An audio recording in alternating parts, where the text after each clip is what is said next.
I used to visit my friend at her house out in a rural farming area before she moved. I'd sleep over a lot and we'd just hang out and draw. I usually slept in the living room on the couch, and there were 2 mirrors in the room fairly close to the TV. When the TV was off and I was walking by, I started seeing shadows move behind me. I thought it was just a warped TV screen or something. Then one evening I walked into the living room to get my sketchbook so I could sketch in her bedroom. I bent over and picked it up, stood up straight, looked in the mirror, and there was a man behind me. A man standing in the hallway leading to the living room. He was average height, bald and a bit old. I turned to look at him and no one was there. Turned to look at the mirror again and he was gone. I felt a little spooked. Another time, we were sitting in the living room and we heard what sounded like little kids' footsteps running across the upstairs quickly. She had 2 adult siblings, but they were out at work, leaving us alone. Around that time, I decided to sleep in my friend's room instead of the living room, only to wake up in the middle of the night to see 4 of her posters slowly get peeled off the wall. It wasn't them falling and dragging each other down. They looked as if someone were carefully unsticking the tape and taking them down. The next morning, my friend put them back up, saying, "I need to get better tape for these." She and her family eventually moved out because they couldn't afford to live there anymore. We had never really talked about what happened in the house, as if talking about it would make it worse. But after she moved, I finally said, "Dude, your house was haunted. I hope you realize that." She replied with, "Yeah, I knew it was. Some guy and his granddaughter lived there, but he killed her and then himself, so it was probably them or something. I didn't want to tell you because I didn't want to scare you away from hanging out with me." Then, she dug out a copy of a news article she got from a local paper about the murder. The picture that went with the article was the picture of a man I saw standing behind me. Unfortunately, I have no clue where to find that article now, or if my friend still has her copy. If I dug enough, I could probably find it, but I don't have the time and I don't live near that area anymore. I don't even remember her town name or address because they moved out close to 10 years ago, so you'll have to take my word for it.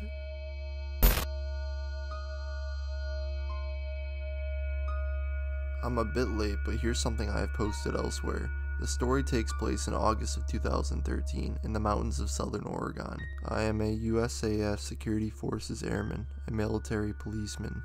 My girlfriend was at work, and as a sweltering hot day began to turn into thunderstorms, my buddy Nick, another military cop, and I decided to go explore some back roads and get out of the heat in town.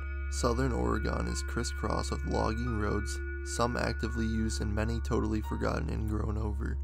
Nick and I spent many of our days starting off on roads that we knew, finding roads that we didn't know, driving for hours into the mountains, eventually navigating back to paved roads. On this particular day, with storm clouds building over the mountains, we set off for the road we have never been on, and began to drive into the mountains. After driving for around an hour, we hadn't seen nor heard any signs of other people in the woods. We rounded a bend in the thick fir woods and emerged in a meadow that was totally surrounded by thick aspen groves. The meadow was perfectly flat and eerily still. We both noticed the strange stillness almost immediately. No birds, hardly any insect noise, no squirrels, and certainly no other people. On the far side of the meadow, right off the edge of the tree line, there was a picnic table. The table was very odd, however. It was painted a bright orange and it was much larger than a typical picnic table in a park. Remarking on this, Nick drove through the meadow to get a closer look. I remember being apprehensive as we approached. The whole scenario was exceptionally strange. The overall silence of the aspen grove was unsettling. Also, it was nearly impossible to see far into the trees as aspens grow extremely close together. When we parked by the table, I hopped out of the passenger seat of the truck to check it out. I'm not very tall, only about 5'5". Regardless, the table was ridiculously oversized and practically unusable. The seats were nearly at chest level, meaning I would have to climb up to even sit on them.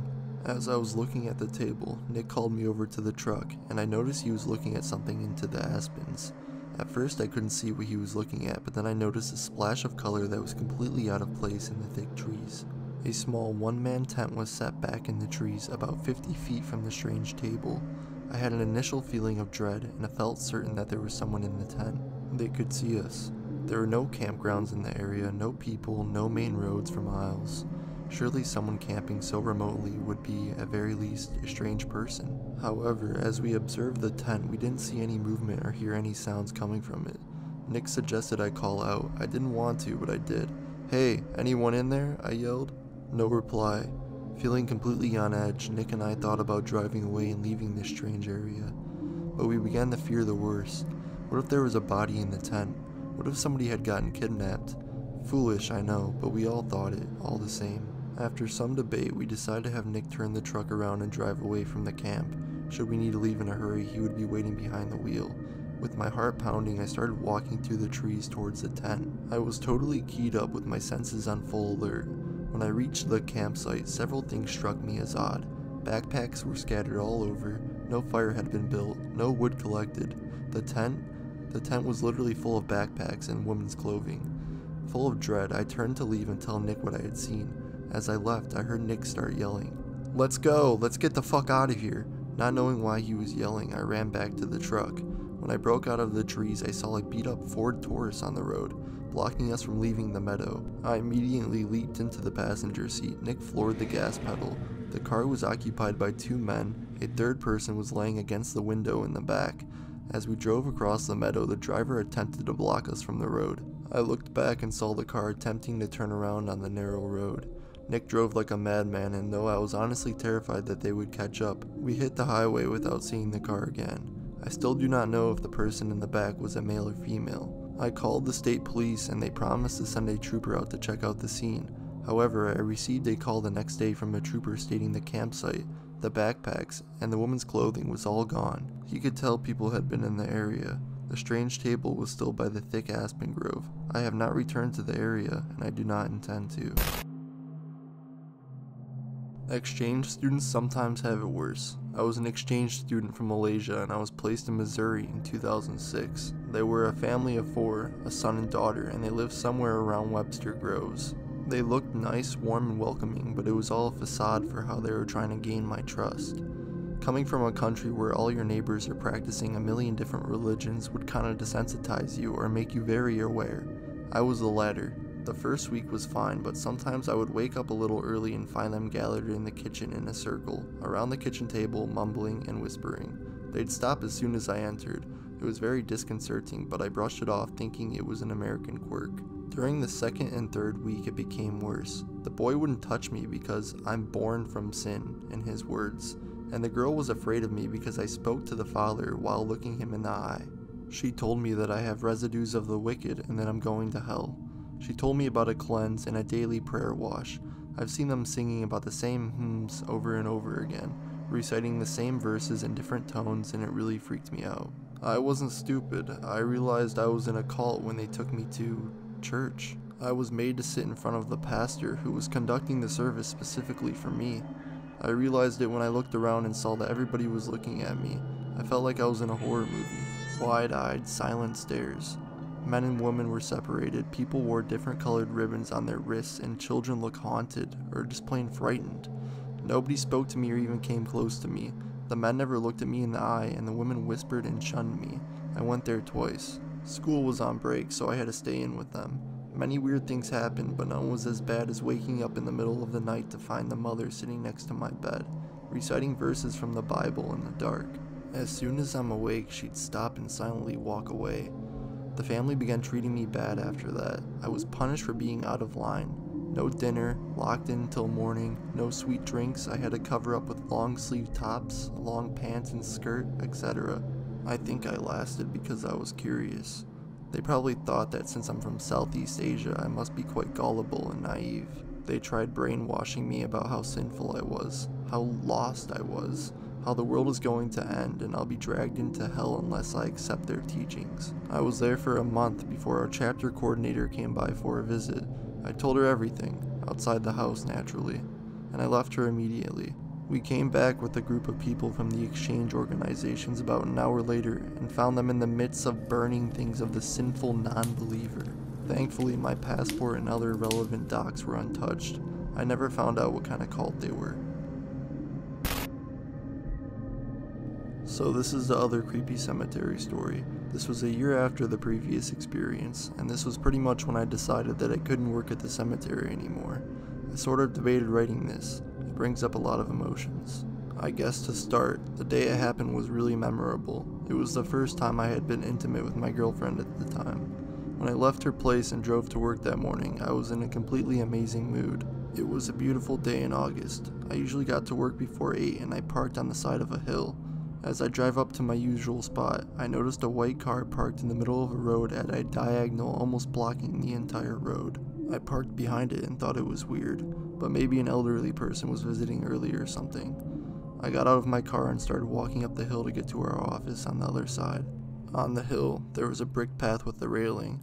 As I'm walking up the brick path, it's really bright, but I can sort of see someone slouched on the path with their head down low, sort of leaning against the railing. Sometimes there are homeless people who sleep in the cemetery. I thought it was one of those situations, so I got off the path and walked on the grass, trying to avoid encountering the person. But as I got closer, I realized that there was something seriously wrong. I walked a bit closer and immediately knew this person wasn't alive. I didn't want to walk closer, but I could see that it was a woman, and she had a thin noose tied around her neck, and there was blood everywhere around her. I immediately ran to the office, and my 2 coworkers were sitting in the break room talking. I could barely breathe, but I asked them if they had gone up the hill, and they said they saw some person sitting there, so they avoid going near. I told them what I saw, more or less just losing my shit at this point, and we immediately called our boss, who phoned the police. Our other coworkers showed up, but no one went over the hill and saw the person. We talked it over and we decided that the person might still be alive. So we walked back up the hill, and as we got a little closer, it was unreal how morbid what had happened to this person. It was completely awful. Did this person do this to themselves? I kept thinking this in my head. I know that some people who are suicidal will inflict horrible pain to themselves.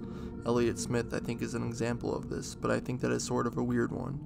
But this is a very normal looking woman, maybe late 40s. She looked like someone's mom. The other weird part is that she was perfectly sitting, almost like she had been placed there or something. It could have just been a coincidence, but I don't know. After that horrible viewing, we went back to the office and waited for the police to come. We stood at the bottom of the hill to make sure no visitors stumbled across the person by accident. It didn't take very long before they showed up and we gave a description of what we knew. The police, who randomly I knew one of them, tried to calm us down and they went about examining the scene. They came back half an hour later and told us they found a suicide note in the car I parked behind. They told us she was a former nurse and she had recently lost her daughter. No one knew if the woman's daughter was buried nearby, or why she picked that spot she did. The police chaplain came to our office to talk to us about what we saw. I'm not a religious person by any means, but what he said didn't have any religious overtones. It really spoke to the mental health issue of suicide.